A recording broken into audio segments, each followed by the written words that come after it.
Lights, camera, action! What up, friends? So I am still on the clock, but we're about to wrap up soon. And I won't lie, I don't have much for y'all. I think the last video that I put up talked about going to see Sinners, and I love that movie. I think it's a brilliant piece of cinema, and I've since seen it a second time. And that second time I was able to get the commemorative film strip that they were handing out if you were able to catch it in like the large 15 perf 70 millimeter IMAX format. So yeah, I think that's pretty cool. Other than that, I don't have too much to report. This week actually marks my 7-year anniversary in Los Angeles. I didn't really do anything for my 7th anniversary. Usually, I'll celebrate, I'll like treat myself to a nice meal and whatever. This year I didn't do that. I barely even went out. I went to the bar and it was interesting, just whatever, hanging out with friends and meeting new people, the usual. But there was nothing really memorable that stood out.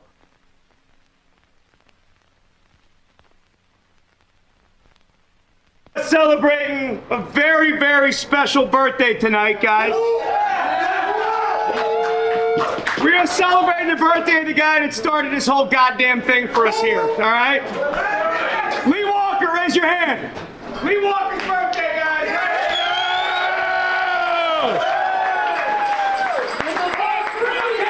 Happy birthday, Lee. 1, 2, 3. Happy birthday to you. Happy birthday to you. Oh, wow. Happy birthday, dear Lee. Happy birthday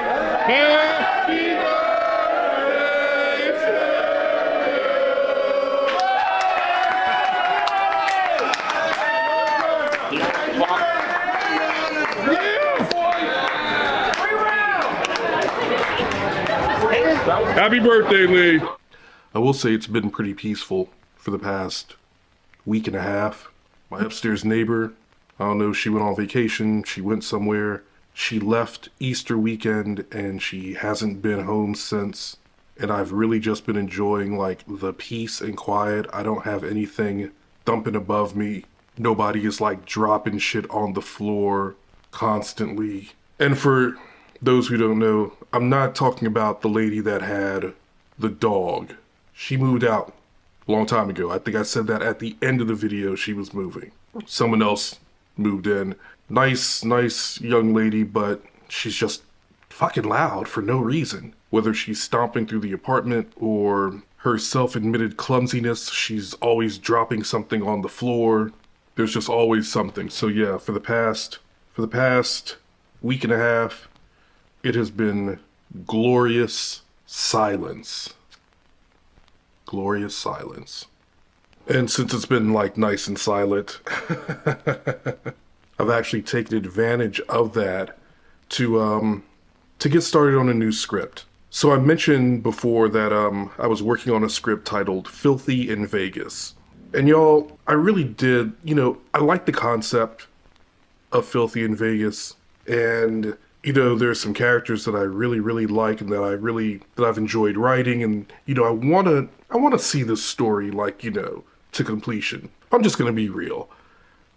It wasn't turning out the way that I had initially thought. What I saw in my mind is not what was coming out on the page. And so working on Filthy in Vegas, it was just difficult. It was a bit of a slog, right? And then, I saw Sinners, and one of the things that, my friend Nikki and I, one of the things that we both felt was that Sinners was just the overall experience, was very motivational, was very inspiring.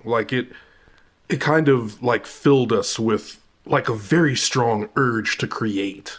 And so, we talked about it and we both just started hashing out ideas and this, that, and the other, and just talking about like what we want to do and everything. And I decided to just get to work on this other script idea that I had. And it's an idea that I came up with at the same time that I essentially came up with the idea for Filthy in Vegas. In fact, you know, I just outlined both ideas at the same time. You know, I just sketched them out and just like, all right, here's Filthy in Vegas, and here's the second idea, which I'm presently calling Screenwriter's Blues. Shout out to my man Eli.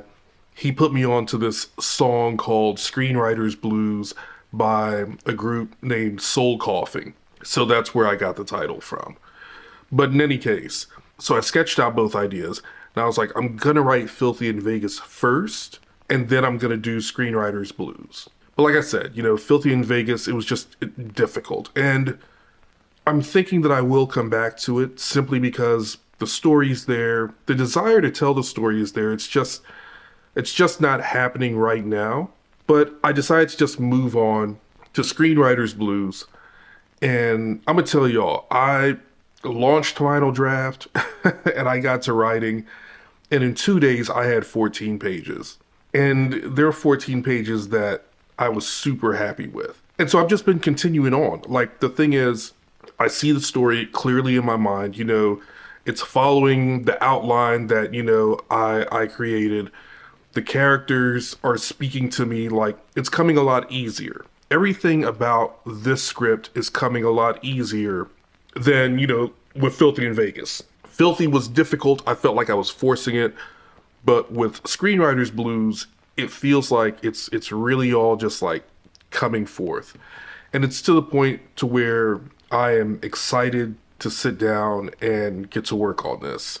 Just wrapped up the day job, just finished everything just now. You didn't see it because of the magic of editing. But I just, you know, wrapped up. And even though I've been working 8 hours on editing and rewriting and reconceptualizing other people's work, I still have like the mental bandwidth to tackle my own stuff. And I just can't wait. Really just gonna sit down and have dinner real quick and then get right to work on the script. So we shall see. We shall see. By the way, yes, Screenwriter's Blues is a script about a screenwriter. It's about a screenwriter that's trying to break into the industry. I wouldn't know anything about that, right? But no, I'm really excited about it. I think it's so far what I've got, you know, on paper is like really good, and I'm having fun writing it. All right, let's make this dinner.